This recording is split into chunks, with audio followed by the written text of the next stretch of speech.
And I want to dive in a little bit deeper, Andrea, if you will.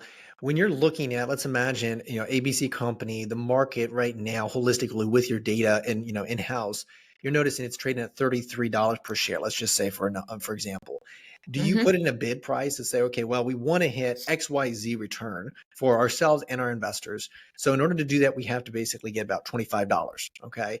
Do you put a Yep. bid in for $25 and let it sit there for a few months until someone obviously pulls the trigger and says, "Hey, I'll accept the 25"?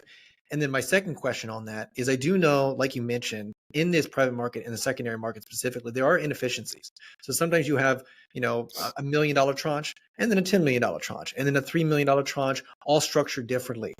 And sometimes even bigger slabs, $25 million tranche. But obviously, you got to really navigate that, and you got to pull the trigger very quickly in order to obviously take advantage of it. So I'd love for you to talk about both of those and how you are able to work with your family offices to make sure that not only are you able to be efficient and look at the bid pricing as well as making sure you're hitting those returns, but also facilitating in a quick formulated capacity.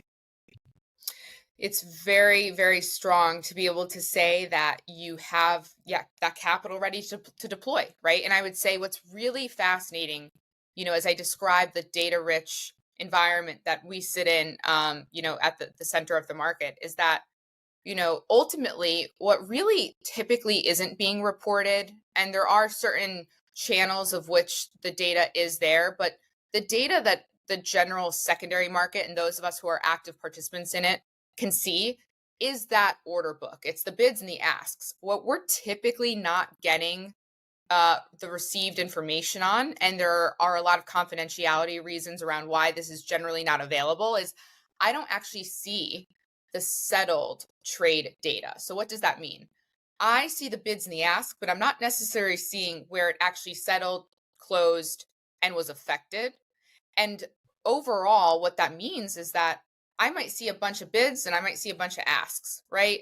Well, if ultimately there's just a bunch of supply out there at an ask and it's really not clearing at the bids, it means there's too much of a spread there and we need to narrow that spread. And ultimately, at the end of the day, the buyer is the one who sets the ultimate closing price because that's the price they're willing to pay, right?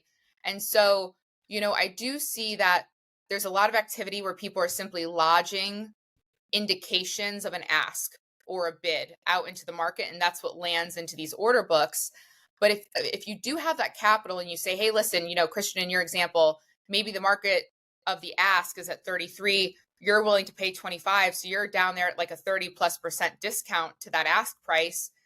Ultimately, unless you're seeing a lot of that supply clear at 33 and instead it's just, kind of aggregating and there's a bunch more supply than there is demand, well, then the market really isn't at 33. The market is where the market clears. So I think that, I am never a proponent generally, right, without some, extreme circumstances to propose that any one investor has their capital sit there for a long period of time, right? Because that's a cost of capital and opportunity cost. And if you say, hey, if I'm just going to have my $25 bid sit there for 2 or 3 months, well, then you're tying up that capital for that duration. So instead, I think it is a really strong function if you're a family office or your family office that is working directly with someone who's working as an agent, a broker, or maybe you're working with a general partner manager that you've deployed capital into, who is also then someone like a Manhattan Venture Partners, where we're then deploying capital on your behalf.